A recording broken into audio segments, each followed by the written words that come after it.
Well, welcome to Trees for Watertown. We're actually starting on time so that we can end on time and be out of here. We have to be out of here, completely out of here at 9 o'clock. And we have many roads to go tonight. So let me introduce myself. I'm Ruth, Thomasian, President of Trees for Watertown. It's a pleasure to welcome you to our annual meeting. We're going to do a quick annual meeting, like hopefully just 15 minutes, because we want to get on to our panelists. And you can see we have a great panel.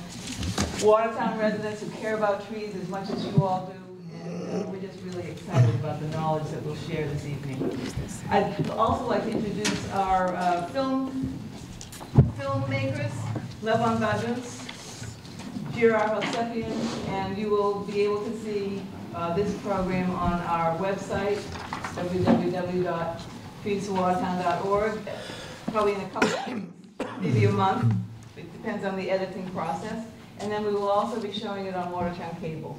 And you can, I don't know if you know, you can access Watertown Cable without a television on your computer after the day. Well, we'll have to check on that, because if it's not a regular program, I'm not sure about that. I know they're regular programs you can access on your computer from the archives. But anyway, so I would like to, first we're going to do our voting of our board members. But I'm going to give Judy Fowler a minute to just collect herself. She's just getting here. And in the meantime, I will tell you about, I'd say 2, 4, 5 wonderful things we've done this past year. And Trees for Watertown is a volunteer group. We're self-appointed. We are not appointed by the town. We take great pride in protecting our trees, for being the voice of trees, and we welcome everybody to join us. We have board meetings once a month. It's generally the third Thursday of the month, and we hold it at Sasaki Associates, which is Watertown's landscape architectural firm that's worldwide, famous worldwide. And they're over on Pleasant Street, not far from right here in downtown Watertown.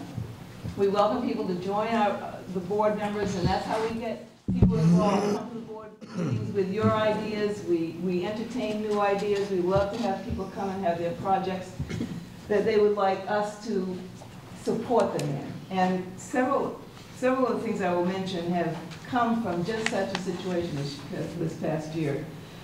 As many of you know, Trees for Watertown has been battling NSTAR and their pruning practices. And you can walk around town and see the big holes cut in trees. We really thought that was offensive, and so we went to bat. And part of our advocacy is appearing at town council meetings, doing the open forum, and thank you, Mark Sedaris, our town council president, for being here, and he's also a member of Trees for Watertown. We have other councilors who are members. I saw Jonathan Hecht, who came in and out. He's a busy guy, and we've worked with Jonathan on the state level. Now that he's our state rep. And our tree warden, Chris Hayward, who could not be here tonight because he wears many hats, one of which is tree warden, which we as a group advocated for, and after 10 years of our organization, we accomplished getting Watertown to hire a tree warden. But in the meantime, he's been given like 4 other hats, and tonight he's at his Historic Commission Awards night at the Commander's Mansion, so he couldn't be with us, although he thought he might be able to, between the stormwater meeting he had to go to and that meeting, he could slip in here and say hello to us. So if he shows up, then I will stop and let him say a few words. But Chris has done a fabulous job in putting regulations together that NSTAR must abide by, and because of that, they have not been back in town yet. They have just in the past couple of days, they have signed his regulations, and they will be in town, it looks like in October, to do work. But he's been back and forth with them. They're trying to get him to change his ways, and he said, sorry, and he's been very firm. So we're very pleased about that. One of our new members, Jim Laughlin, came to us with the sad story about the Arsenal Apartments, the property back there where they want on Arsenal Street, where the management wants to put in a parking lot and take down 18 vintage what we would call vintage cherry trees. And lovely shade, lovely atmosphere for the residents on a hot summer's day to come out and sit and play cards or whatever. It's with the senior housing. And so we've gone to that with him, and it still hasn't got up to planning stage yet, but we actually caught the management of the Arsenal Apartments thinking that they could cut the trees down, put the parking lot in without ever saying a word to the town about it. So they understand. And Jim, you wanna? There's Jim. And also, I'd like to say for NSTAR, Libby Shaw and Maureen O'Sullivan have done tremendous research for us. And Maureen, and where's Libby? Right there. Great. Maureen 90%, Libby 10%. Well, you, whatever you say. And then another new member, Elizabeth Pratt, who is one of our panelists this evening, was interested in a safety issue at the Lowell School. With, Lowell School is up on a hill, and the kids love to play on that hill, and in the winter they slide down and often go right into Orchard Street. And she said, what can we do to make it safe for kids to play, and to really encourage them to play, but make it safe? And so evolved the idea of a hedgerow. And a hedgerow is a concept that's more British than American, but it's a wonderful concept of mixing plantings of different types of vegetation, trees, shrubbery, all sorts of things, place for kids to play, protection, and they're actually going to build put a fence, a chain link fence first, and then grow the vegetation around the fence so you hardly know the fence is there. So that's a great project that Elizabeth has brought to the PTA of the Lowell School, and the Lowell School is supporting it, and it's going to happen. Irving Park planting. One of our members, I don't think he's here yet, Joe Butler, is a tree, he has a tree, Butler and Sons Tree Service, and he volunteers his services around town. And one of the places is Irving Park, which is on the Riverside Street end of town. And he's pruned the trees there and we planted a tree, Watertown tree there in honor of one of our members, Gersenbach, who died recently. Long time. And then a wonderful new program, we actually have the beginnings of 2 tree nurseries. Judy Fallows and Jeannie Johnson, they're sitting right here, have taken this on. Judy Fallows, through much collaboration with the Watertown Housing Authority, and City Sprouts, which is a group in Boston that encourages children to learn about trees, and I believe Louise Forrest is also involved in that effort. And then, so that's going to happen on Dexter Avenue, on Nichols Avenue at the corner of Dexter. There is the Watertown Housing Authority has property that should have been a garden many years ago, but never was really activated. And now if you go by there, you'll see that they're working it up. They're working it up. And then Jeannie wanted to do some experimenting with trees that you don't see much here, but would make good street trees. And she chose the Osage orange, which, if you're from the Midwest, is an interesting tree. And she has gotten Mount Auburn Cemetery, 90% of which is in Watertown, to say that we could plant our 8 seedlings, our 8 Osage orange seedlings, at the Mount Auburn Cemetery nursery. So we're starting a relationship with them, and we love the idea that the cemetery is working with us. So that's the little, the short version of my president's report for the year, and I think we have some over on the information table if you'd like to read more. Following this, and real quickly, we have a good 5 minutes, we will turn it over to Judy Fallows, and I will help you with our elections, which is not too formal. Come on up. Oh, and And actually, I'm going to ask board members to come up. Dennis Duff, I see. Ani Clark is our treasurer. Libby Shaw is our secretary. Jeannie Johnson is a member at large. Myself. And why don't you come on up? And we have nominated, our nominating committee chair is Judy Fallows, and her team is Jim Laughlin. You want to come up, Jim? And Elizabeth Pratt, you can stand if you'd like. We'd like to thank you all. And each year we elect ourselves again, or we try to get, because that's the way it seems. And that's the way it shouldn't be, because we need new blood, we need new people always working with us and with the town.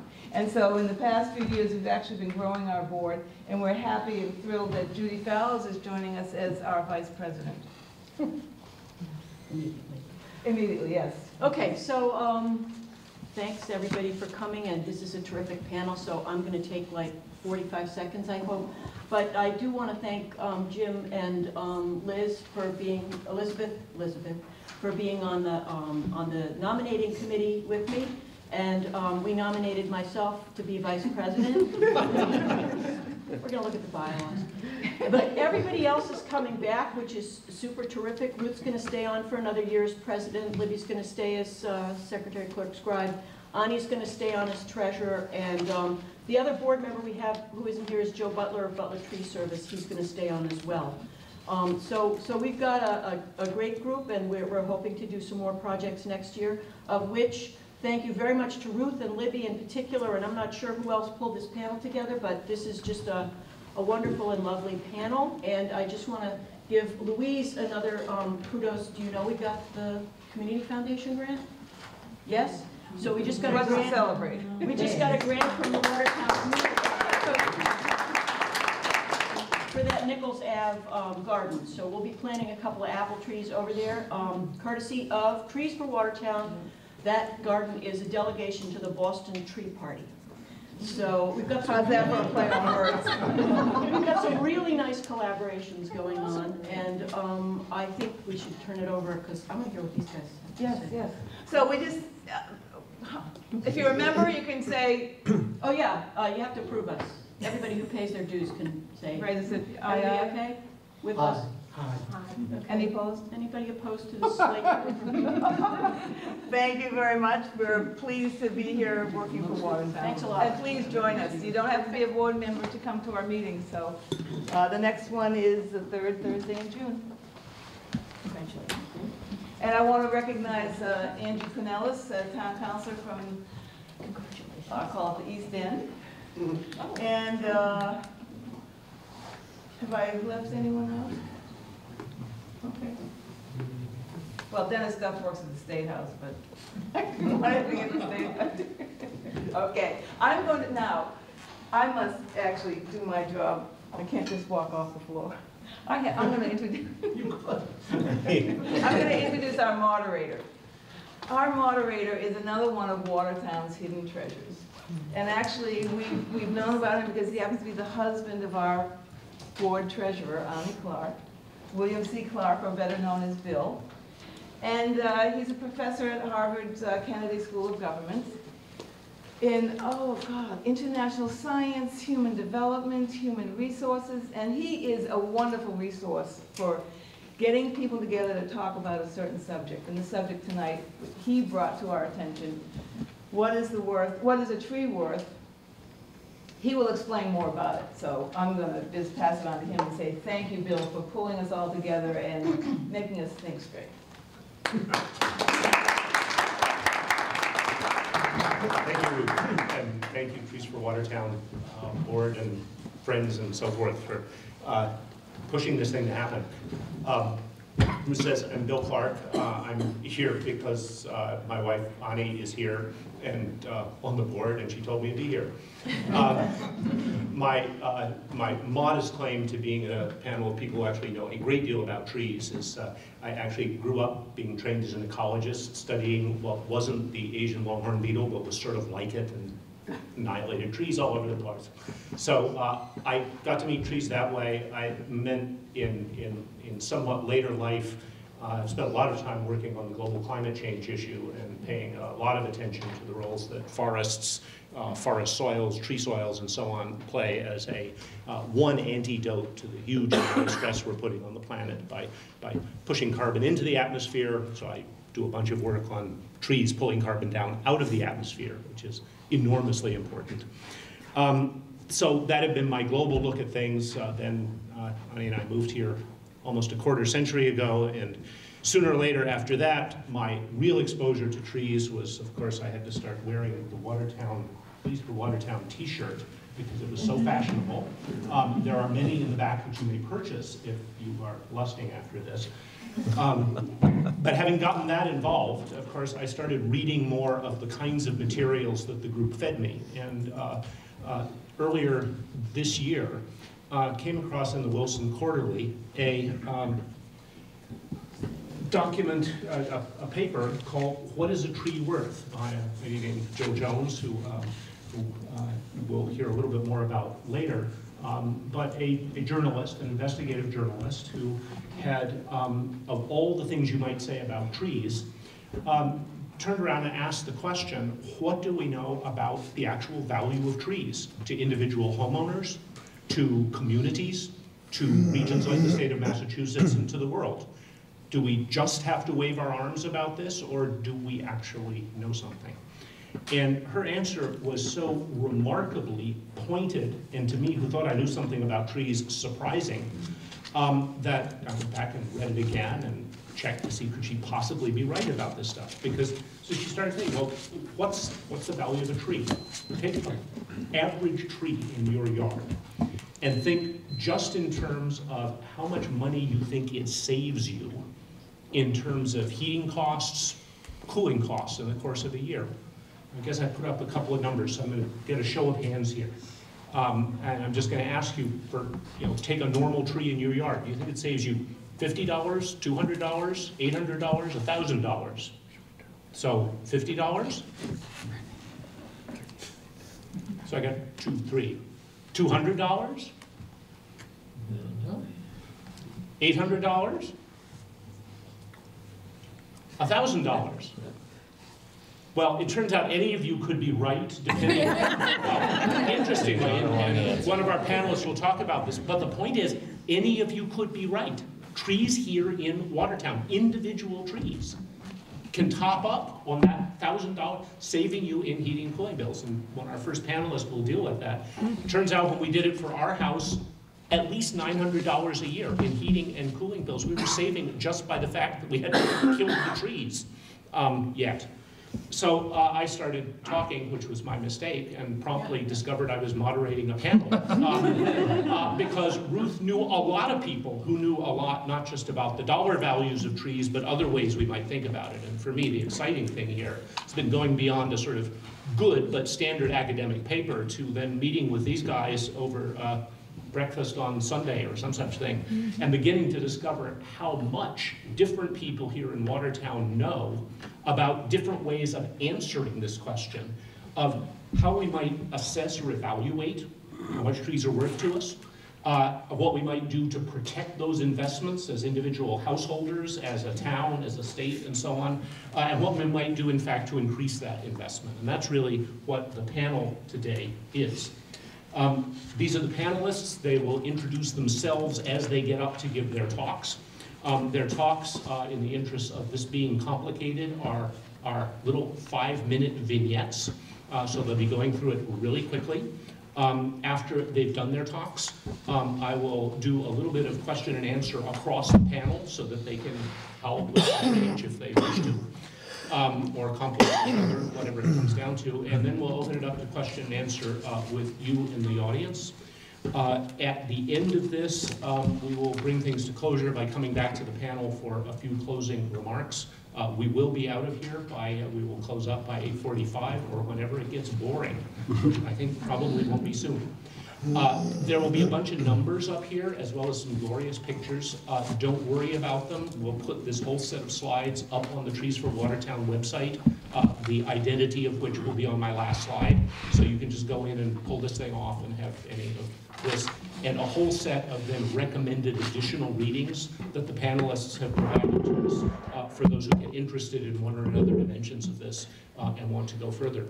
So with no further ado, let me turn to that end of the panel. What you'll see is the sequence is starting with trees and their value, their dollar value to you on your property, and then moving up in scale to the value of your house, to the value to the town of the street trees, the value to the community and the world broadly. So that's the sequence as we come down towards this end of the table to Susan, who will then tell us how we're going to make it all work. Ken Mirvis. Thanks, Bill. It's the first time I've ever been introduced on a panel as that end. I could give you a different introduction. My talk, well, first, I chair the Watertown Environment and Energy Committee. We are invested in, we advise the town on energy savings and carbon reduction. So this is very much aligned with what we do, but I must offer just a little bit of an apology to begin with. Mine, it turns out, is going to be a purely conceptual talk, so I've got to ask you to use a lot of imagination. A lot of my talk has to do with position of the sun, sunrise, movement of the sun during the day, and I'm not sure any of you actually remember what the sun looks like. So go back way into your memory banks. And we're going to start with this very simple slide that a lot of you know. I have this ongoing debate with my office mate. My office mate grew up in rural Iowa, and he is absolutely convinced that everybody knows where the sun rises. He's absolutely convinced everybody knows the position of east. And I laugh at him because I grew up in lots of hill country in Boston, which is hilly, and my contention is virtually no one knows where east is, but it's very important that you actually do know where east is. This slide shows the summer and the winter path of the sun, and what I'm going to say is absolutely obvious. You all know it, but you know it at an intellectual level. Do you know it at an operational level? Can you point outside of your door, outside of your window, and see where the sun rises in the morning in winter, where the sun rises in summer, where it sets in summer and in winter? Because that's critical to what trees can do from a dollar savings perspective. And what kind of tree and where. The sun rises in the east, it sets in the west, it's lower in winter and higher in summer.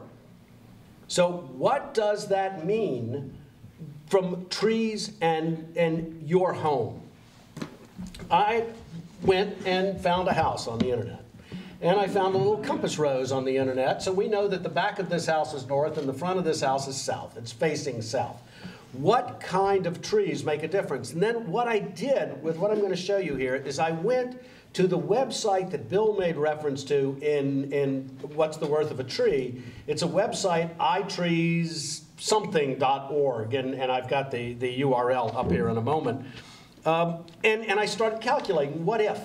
Well, I started with my house before we even get to this. When I moved into my house on Springfield Street, I had this magnificent, very old Chinese magnolia, basically on the northeast corner. It was gorgeous. And it died. And I cut it down. Had to. It was hanging over the neighbor's driveway. It was completely dead. I haven't replaced it. Now that I've done these numbers, I can't wait to replace it. I can't believe what it's costing me not to have that tree there. I was really shocked. So let's see what happens. I put a couple of evergreens on the north side of the house. You guys help me out. What's the value of an evergreen around your house? Windbreak. All year long, prevailing winter winds are from the north and I think from the east. And when you can break those winds coming into your house, and evergreens are full of shrubbery all year long, done. You're breaking the wind. Right, pardon me, you're not breaking the wind. The value of the evergreens on the north side, $862. Wow.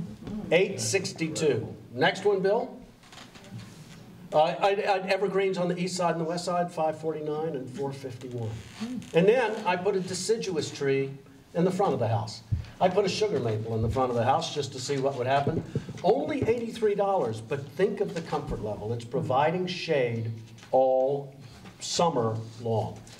Shade trees on the sun side, evergreen trees on the wind side, and the savings are absolutely immense.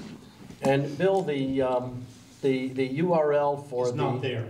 It's at the very end of the talk. I'm going to put all the URLs people talk about and the follow-ups are.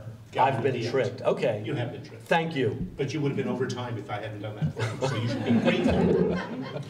Thank you, Ken. And again, we can follow this up in the Q&A. So, next, another Ken.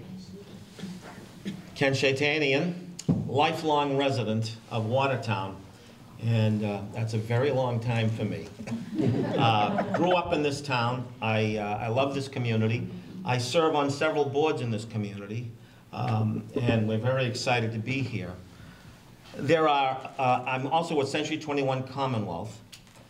been in the real estate industry in this town for 23 years. I know the town very well and the surrounding areas also. There are many surveys throughout the United States that talk about this benefit of trees and value, but more specifically in the town of Watertown, there is a very big value right here. One of the first things that happen when a new family comes into town, we do an intake sheet on their needs and their search criteria. What are they looking for? Almost every single time, they will say, can you find me a tree-lined street? Can you find me someplace that's landscaped with some shade trees? They always like that. So it's very, very important that they do that.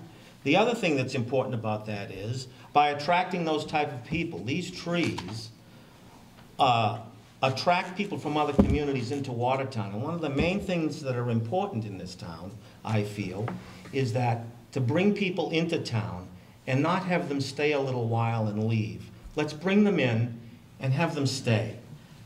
Over here you can see there's two pictures. There's a street without any trees. There is a street with a lot of trees. I won't name the part of town this is. I don't want to alienate anyone. But you can imagine where it is.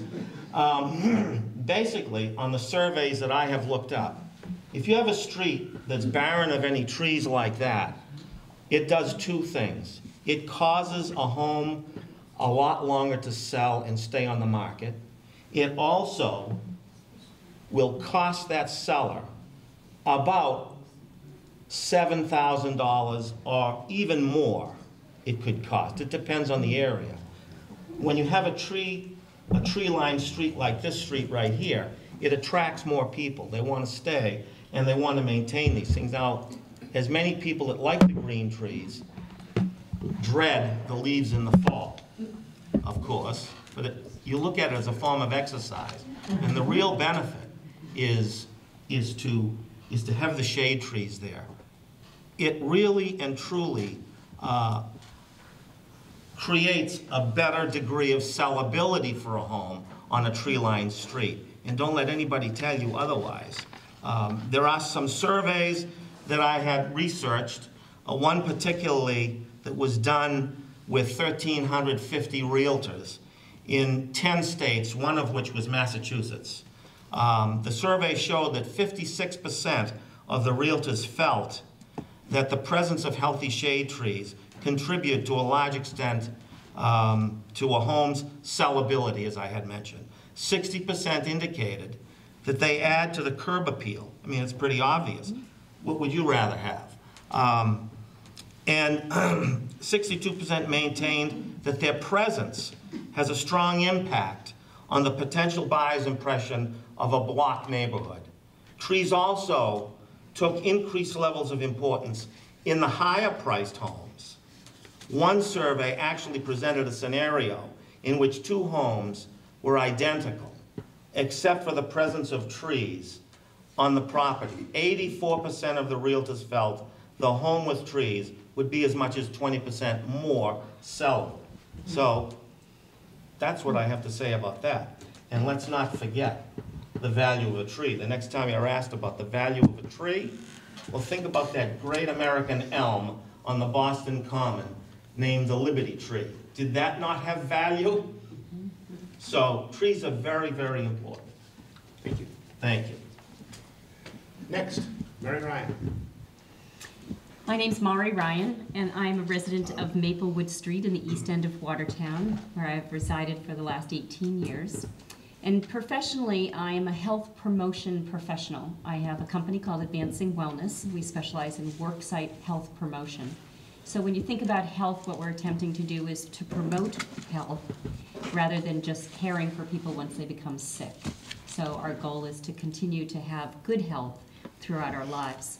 So I'm going to be addressing the health value of trees.